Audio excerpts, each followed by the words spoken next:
Hello.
Um, Hi everyone.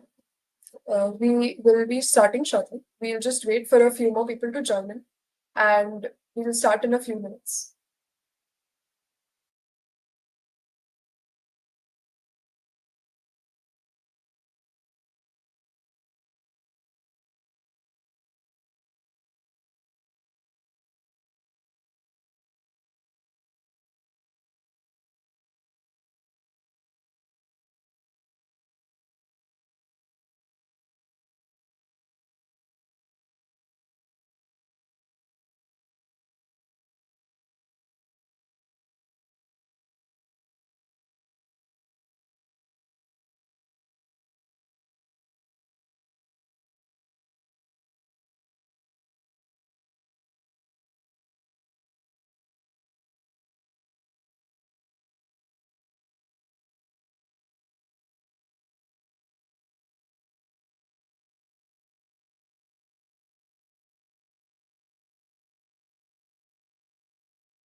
Okay, then.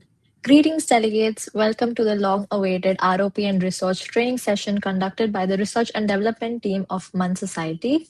So, this session has been conducted to ensure that all new as well as old delegates get insights on the proceedings of the committee. So, before we begin, I am Deepta Dinakar, Under Secretary General of Research and Development. I am Manan Mehta. I will also be serving as the Under Secretary General for Research and Development. My name is Suzanne Khan, and I will also be serving as the Under Secretary General for Research and Development. My name is Tanay Pandit. I will also be serving as Under Secretary General of the Research and Development.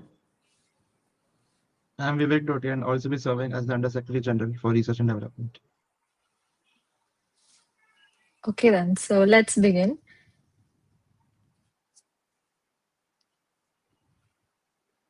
Okay, so firstly, what is a MUN?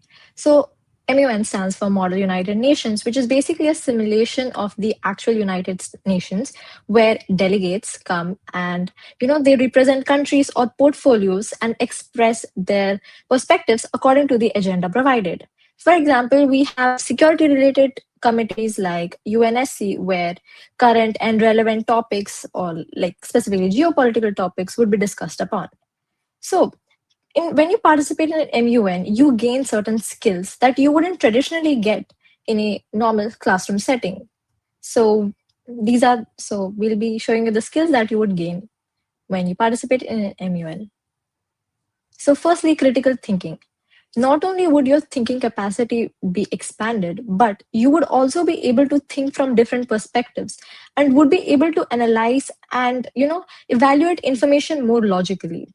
Secondly, communication. It is not necessary for everyone to have strong communication skills, but through an MUN, you would be able to push yourself out of your shell and engage in strong conversations and debates with your co-delegates.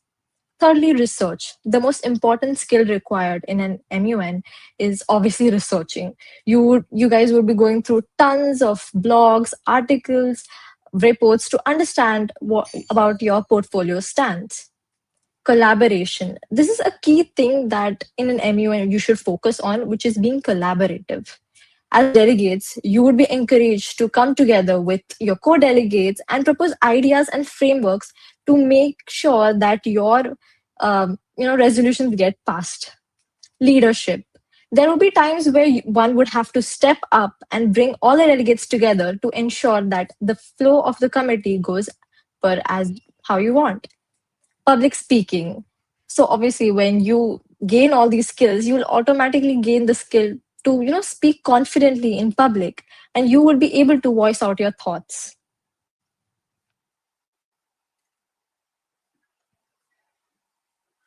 Okay, so the official and working language in all the UN committees is English, but in H Lok Sabha or historic Lok Sabha, the official languages are English and Hindi.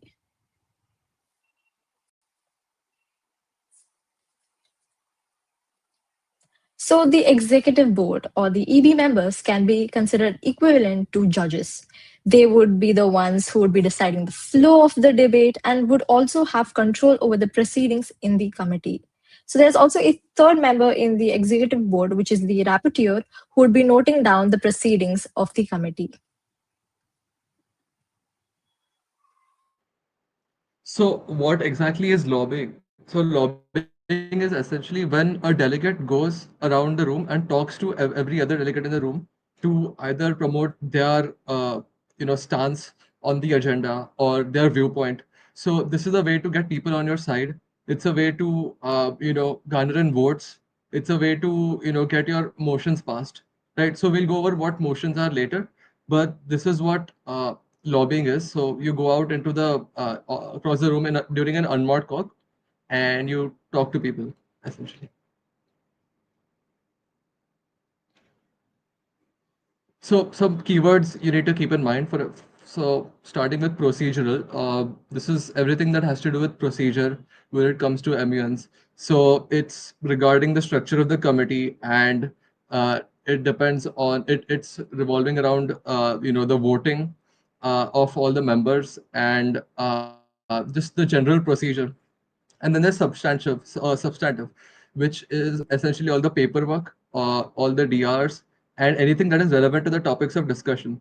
Uh, so then going forward, there are two types of voting. So I've been talking about voting a lot, and there's essentially two types of voting. One is called simple majority, and the other is called special majority. So simple majority is when you have 50% plus one votes. So half the committee's attendance plus one. So this is the type of, so say I have 20 delegates in a committee. So in a simple majority, I'll need to have 11 votes to pass a motion or anything. And then there's special majority, which requires 66% of the delegates to vote. So two-thirds.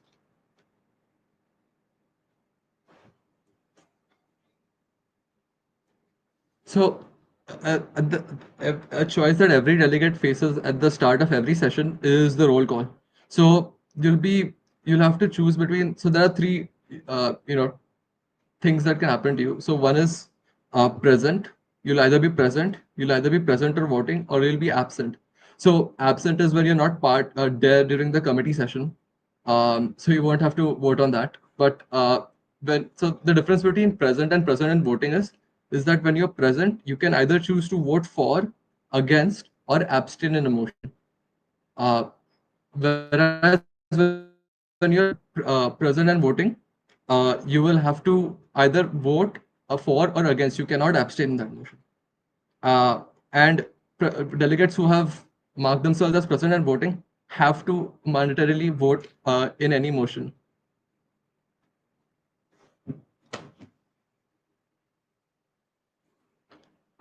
So moving forward, we're on to the agenda. So many committees, you've been given many agendas, uh, and the first order of business is to get the discussion going. So, for example, if I'm talking about, for example, I want to start talking about a particular agenda. For example, I'm talking about UNEA, right? So, and I want to talk about evaluating the impact of climate altering technologies and measures.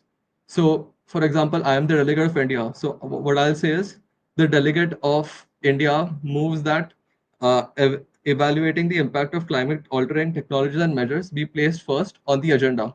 So, this is how you get the discussion going. And this is for this to pass, you need two-thirds majority or special majority, and this is procedural in nature. So once this motion passes, the EB will open the floor for more motions, which will open which where you will discuss mod cox, which we'll get into later. So we'll move on. We will move on to the most important part of an MUN, which is motions. So a motion is like a formal proposal which is made by delegate to guide in what the committee will do next. It's how the delegates suggest actions like starting a debate, taking a break, or even passing or moving to voting. For example, if a committee has finished discussing a topic and you want to vote on it, you would raise a motion to move to a voting procedure. You can only raise a motion when a chair has opened the floor for them. If you raise a motion while someone else is speaking, the chair will not consider it. An example of raising a motion is, Honorable Chair, the delegate of India would like to raise a motion to move into a 10-minute moderated caucus with a 45-second speaking time on the subtopic of sustainable energy policies. Once a motion is raised, the chair decides whether to entertain it or no. If multiple motions are raised, if the chair prioritizes them, usually the ones with the highest precedence. Yeah.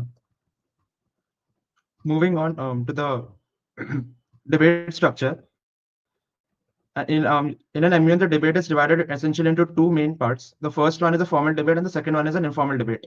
Formal debate is a structured part of the discussion where the delegate speaks in order set by the chair, and everyone gets equal time to express their views. It's the place where you present your country's official stance. The GSL. So there are two types of formal debates. The first one is a GSL or an SSL and an SSL. The GSL is where the debate begins. Every country signs up to speak for a certain amount of time about their overall position for the agenda.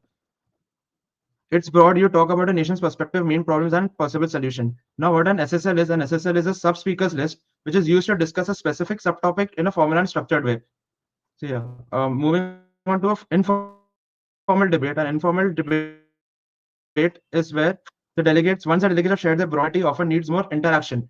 And there are two types for it. The first one is a moderated caucus, and second one is an unmoderated caucus. A moderated caucus is a semi-formal discussion where the delegates will speak one by one, but it's faster and more interactive than the formal debate. The chair controls who speaks, and you have to raise a placard so that the chair could recognize you. The other one is the unmoderated caucus, which is an informal discussion period where delegates can move around the room, talk freely, negotiate, and draft working papers on resolutions. The chair decides whether to raise a motion for 15 minute unmoderated caucus. The delegate of India would like to raise a motion for 15 minute unmod cauc to discuss possible working papers. Yeah. Moving on, we have something called a yielding time. So when a delegate finishes their speeches, there is still a few seconds left, which they can yield for the remaining speaking time, meaning they choose how to use it instead of just wasting the time. It is a formal way of saying, I am done speaking, but I'd like to use the rest of my time for something else. This can be done in four ways. The first one is yield to another delegate, which means that the speaker gives the remaining time to another delegate, usually an ally or a country with a similar stance. Um, to continue the point, the next one is yield to questions, where the delegates allow others to ask the questions using the remaining time. The chair picks one or more delegates to ask a question, and the speaker must answer them in the remaining time. Moving on to yield to the chair, if the delegate doesn't want to take questions or comments, they can yield to the chair. That means that they are done and the chair immediately moves on to the next delegate. The last one we have is yield to comments. In this case, the delegate allows others to comment on the speech. These are not questions, these are just short opinions or reactions that the delegates would have. Next, we have next we have points. So points are not a part of a debate itself. They are tools that delegates use to ask questions to clarify issues about how the committee is running. They don't need a vote and can usually be raised at any point depending on the type of point. The first one we have is point of personal privilege. This is raised if the delegates is facing any personal discomfort that prevents them from participating properly. Like if they can't hear the speaker, the room is too hot, or they need a short break, etc. Yeah. Also, a delegate can interrupt another delegate's speech only by raising a point of personal privilege. The next one is the point of parliamentary inquiry, which is raised to ask the chair about the rules of procedure. For example, if you're unsure about what motion to raise about the speaking time is. The next one is point of order. This is raised if you think the rules of procedure is being misapplied or broken. For example, if a motion is entertained out of order or a delegate is speaking out of turn, then you could raise a point of order. The last one we have is point of information, which is raised to ask a question to another delegate, usually after the speech, if they have yielded to questions. It means to clarify or challenge what has been said in the speech. And yeah. All right. So after in an MUN, the culmination of all the deliberations and discussions that take place ultimately tends to be in the form of some form of paperwork. Now, the paperwork can be in the form of various aspects. One is a working paper. So, a working paper is basically a rough document containing all the solutions to the issue at hand in the form of clauses and points. So, a working paper is something that can be introduced at any point during the committee sessions. It basically deals with certain solutions that have been extensively proposed. It can be, for instance, if there is a moderated caucus that has been talked about and where multiple solutions have been proposed, then a working paper can, in some ways, encapsulate all the solutions that have been proposed, and it can be passed in the committee. Now, it can include sub clauses. That is, in order to improve the specificity and clarification in your working paper, you always want to make your working paper as precise and as detailed as possible. The usage of sub clauses is greatly encouraged. Moreover, it is a working paper customarily requires about 2 authors and 5 signatories. Now, this will also depend on the amount of delegates that are present in the committee, that is the quorum of the committee. But customarily speaking, in a UNA USA format, 2 authors and 5 signatories are required in order to go about with a working paper. Now, they do not require preambulatory clauses or operative clauses. We will talk more about these clauses, these different kinds of clauses, when we discuss draft resolutions shortly after. But it must be noted that working papers tend to be much more informal in nature as compared to a draft resolution. Nextly, the format has been given on the next page, as I mentioned. Next, maximum of 5 working papers are usually allowed during the course of a during the course of a committee session, that is including all the sessions together. But this can obviously change with respect to the discretion of the EB. The specifications and format with regards to the working paper and as well as the draft resolutions can vary with respect to the conference, committee, EB, or the quorum at hand.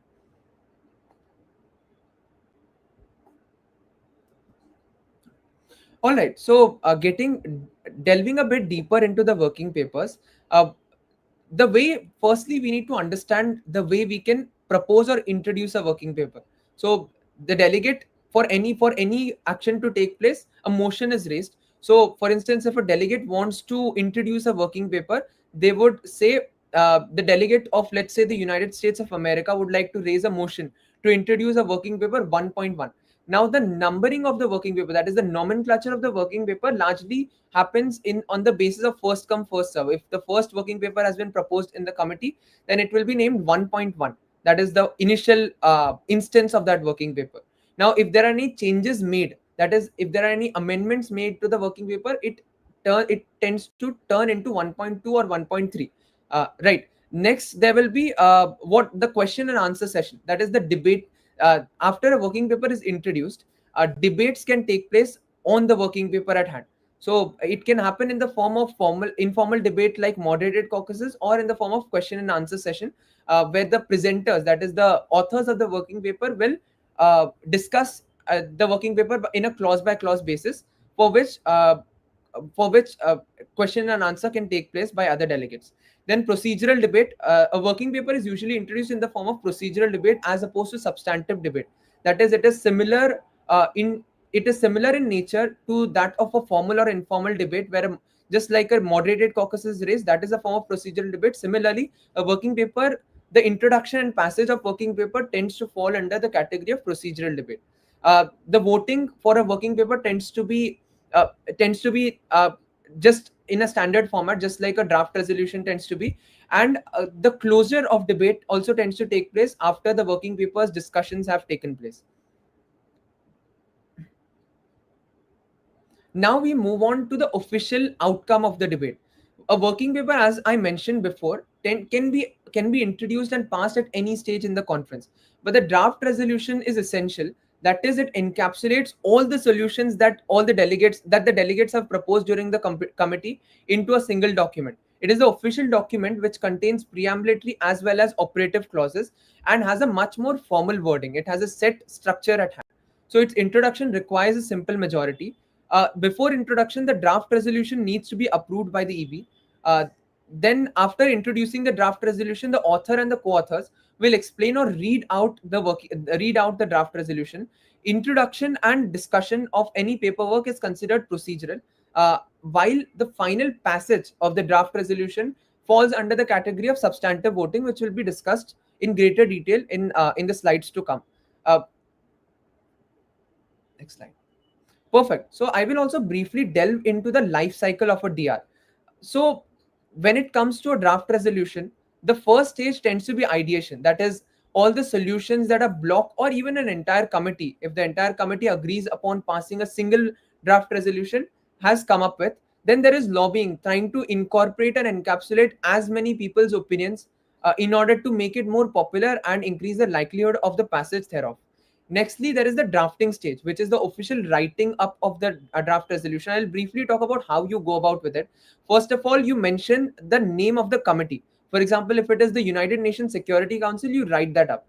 Then you mention the name of the draft resolution, which is in a similar format to that as was discussed during the when I discussed the working paper, which is 1.1, or if there is another DR being proposed, then 2.1. Then there is submission, that is sending the draft resolution to the EB for approval. So this process will be intimated in greater detail by the EB, and the medium for which will be specified further when the time arrives for it. Then there will be the introduction of a working paper, of a draft resolution, pardon me, which requires a simple majority. That is, a simple majority. Now, also to mention, there are authors as well as signatories. Often a common misconception with respect to signatories. That is, the people who write the working paper primarily, who have the greatest contribution, usually tend to be the authors of the draft resolution. But the signatories do not need to necessarily agree with the substantive aspects that constitute the draft resolution. But if you are a signatory to a draft resolution, that basically means that you want it to be discussed in the course of the committee. Then there is a debate, whereby you can probably introduce a moderated caucus for discussing working draft resolution 1.1, for example. Or you can also conduct a question and answer session where there is a presentation of the draft resolution on the part of the authors, and then there are questions asked by other delegates with respect to the specific clauses concerned. Okay, so now moving on to amendments. Now it is rather unlikely for a draft resolution that has been submitted and that has been introduced in the committee to be passed as it is. That really reflects, if at all it happens, it would reflect the overwhelming success of the committee. But in a pragmatic scenario, there often tend to be amendments or changes proposed by other delegates to make the draft resolution better and to increase the likelihood of the passage thereof. So usually amendments are divided into addition, deletion, and modification amendments. Addition, as the name implies, they usually tend to be the addition. They usually imply the addition of a new clause or a subclause to the draft resolution. Deletion basically is just as it is made clear. it is the deletion of certain clause or subclause, and modification usually entails some small changes made to a clause or subclause, and that needs to be specified in the form of a chit that is sent to the EB. Nextly, all amendments must be approved for consideration by the EB prior to any further consideration. So there is a specific format to write amendments which will be dealt in greater detail by the EB when the time arrives for it. But then again, you must specify the kind of amendment at hand, and if it is a modification amendment, you must mention the original clause as well as the modified clause in order for it to be approved by the EB. Then, if the changes have been agreed to by the authors, sponsors, they can be voted upon, right? However, if the authors do not agree upon the change, it is considered to be an unfriendly amendment. So there usually tend to be limitations to the number of friendly amendments that can be introduced. A friendly amendment, as the name implies, means that if an amendment has been introduced, has been proposed by some other delegate, and if the authors deem that amendment to be friendly in nature, that does not transgress or go in opposition to the fundamental spirit of the draft resolution, then in that case it can be deemed a friendly resolution, a friendly amendment, and it need not be voted upon. On the other hand, an unfriendly amendment is something that the authors consider would be disruptive or would really change the spirit of the draft resolution and would not be amenable to carrying out. So if there is an unfriendly amendment, it can only be introduced or incorporated into the draft resolution after it has been voted upon by a simple majority. So yeah, a chair at least. So for in terms of the number of signatories required, it is something that is up to the discretion of the EV, but customarily speaking, 20% of the quorum, that is the number of delegates present, need to be signatories to a particular draft resolution for it to be introduced in the committee. The voting is a simple majority, as was mentioned. All right. So yeah, these are, first of all, as I mentioned, this is a very broad brush format for writing a draft resolution. First of all, you mention the committee name, then you mention the authors, then you mention the name of the draft resolution, then the authors, that is, or the sponsors, whichever terminology is being used. It can be one or two authors. Uh, then there are signatories, that is the 1/5 of the committee that is amenable to the amendment to the draft resolution being discussed. Then there are preambulatory clauses and operative clauses. Now think of preambulatory clauses as sort of like the diagnosis of certain problems that have been discussed in the committee, right? So oftentimes it is perceived that preambulatory clauses are not very essential. They basically allude to any past actions that have taken place by the committee, like certain past frameworks or certain challenges that have been recognized by the committee at hand. Preambulatory clauses do not really consist of the solutions at hand, but then they symbolize the homework that the authors have done in order to make it a very useful and constructive draft resolution. Then there are the operative clauses, which are basically the crux of a draft resolution. If you want to establish a body, if you want to come up with some framework, everything needs to be incorporated in an operative clause.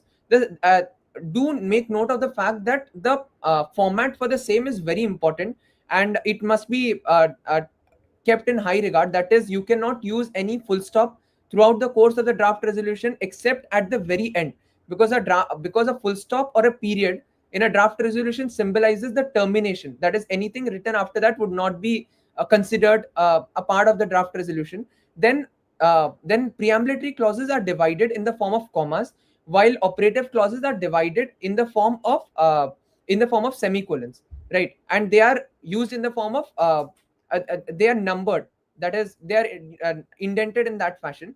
Then preambulatory clauses are started with certain keywords that usually tend to take place in an MUN format. Certain keywords, certain examples of keywords have been mentioned over here, like affirming the importance of the ninth sustainable development goal. That is an example of a preambulatory clause. If you want to address one of those sustainable development goals.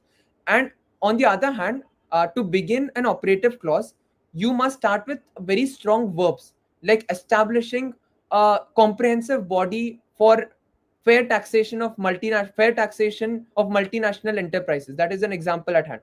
So this is the gist of a draft resolution. Further information will obviously be relayed by the executive board, but do make note of the fact that format for draft resolutions tend to be very important, and they must be held in very high regard.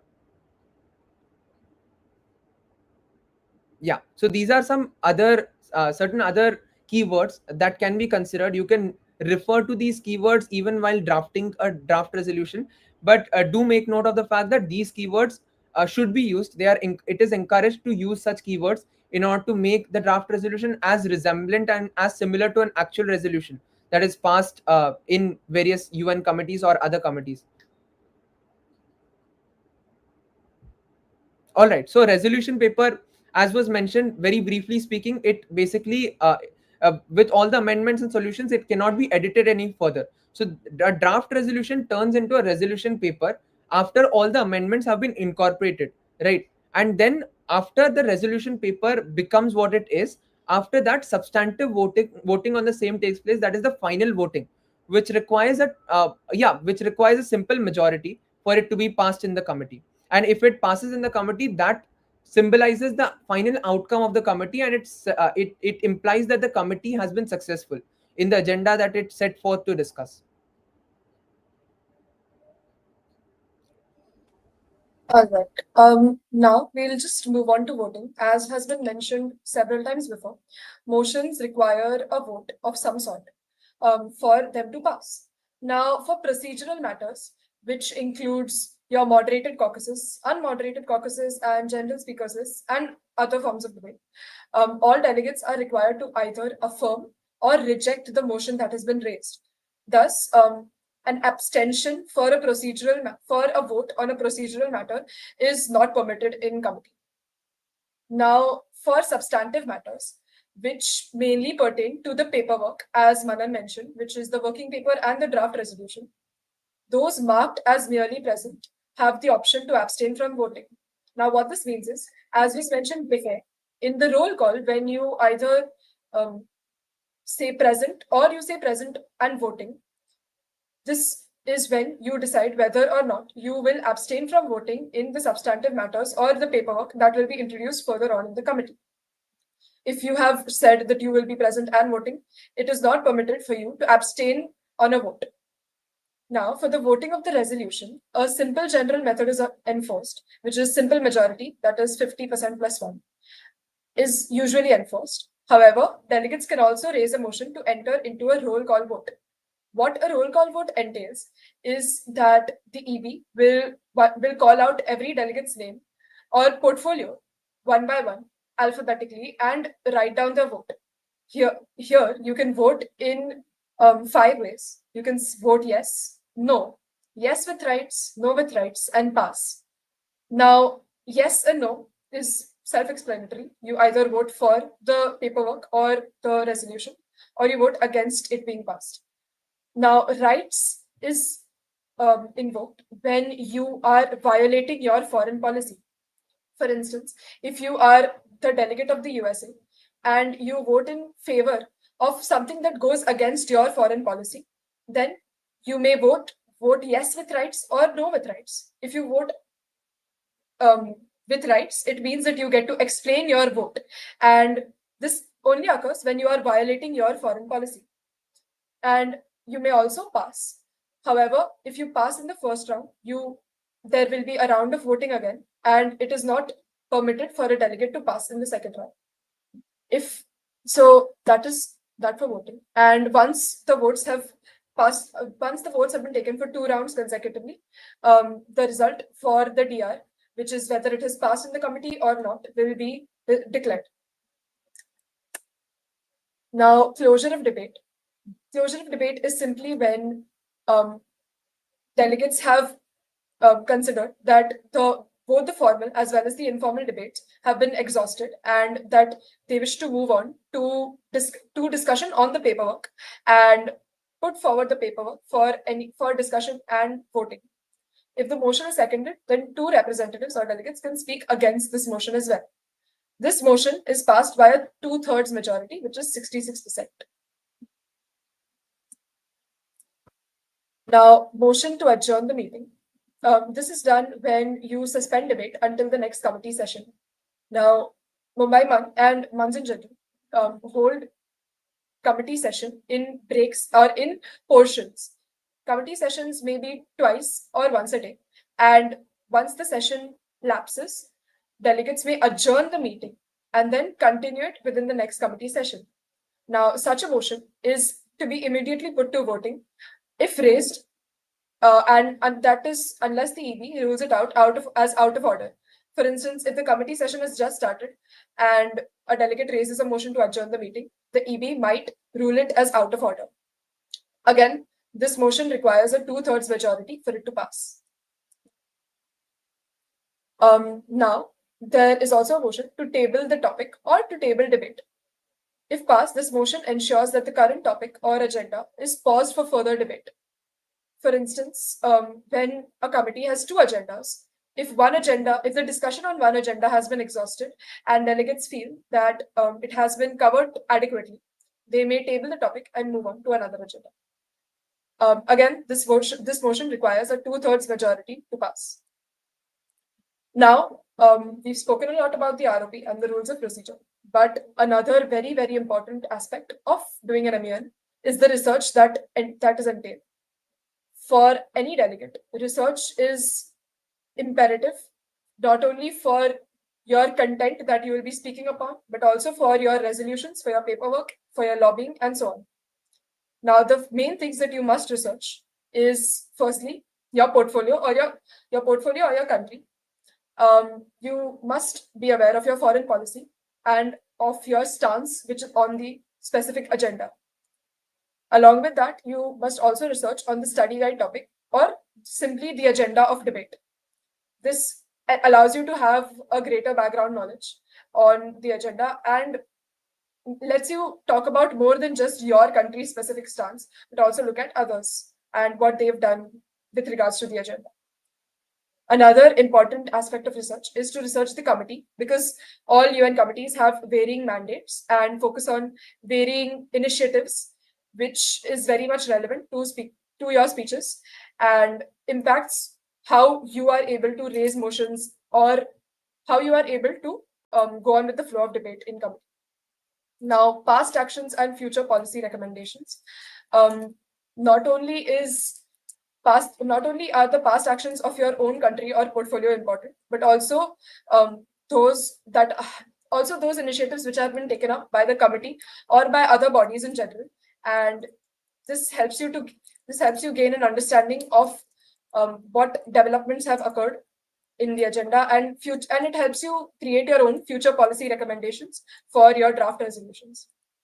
Now, another important aspect of research is looking up your allies as well as your opponents. Now, in MUNs, as Manan mentioned briefly, there's something known as blocks. Blocks is basically countries whose views or stances on the portfolio on the agenda align, and these countries may form a block. And what these blocks do is a block is basically an alliance wherein you may pass paperwork and you may be signatories or co-authors.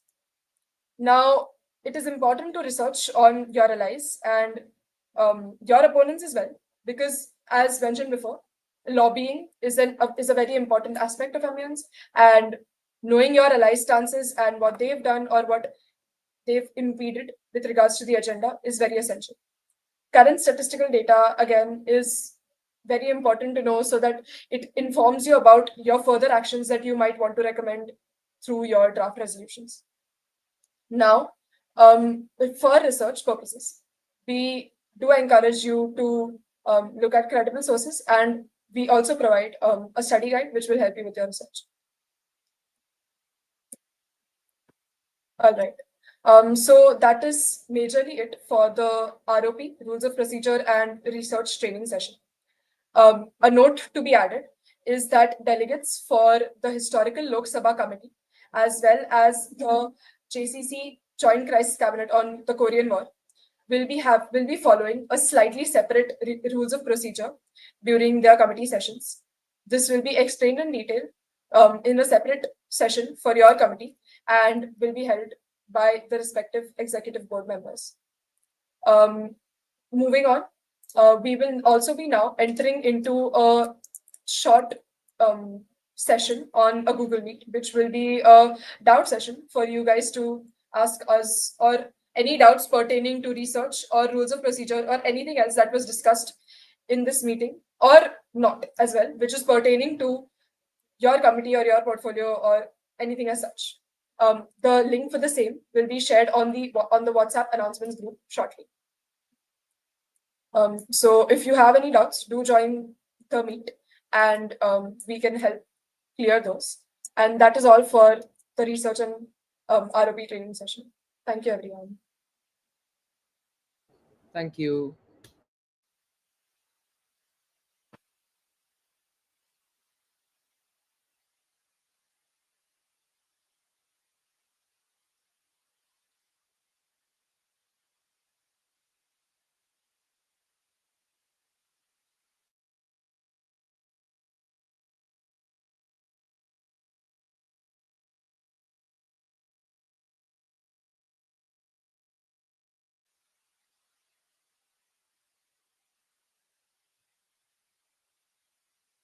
Another note to add is that delegates for the International Press Corps or the IPC will also be having a separate training session with their respective ED members as well.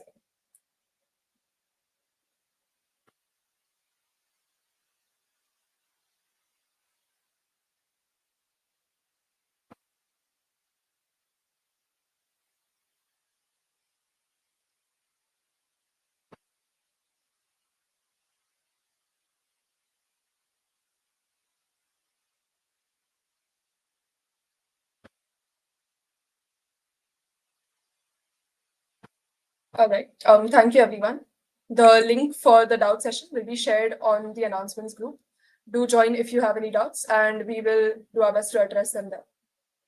That is it for our training session. Thank you for joining.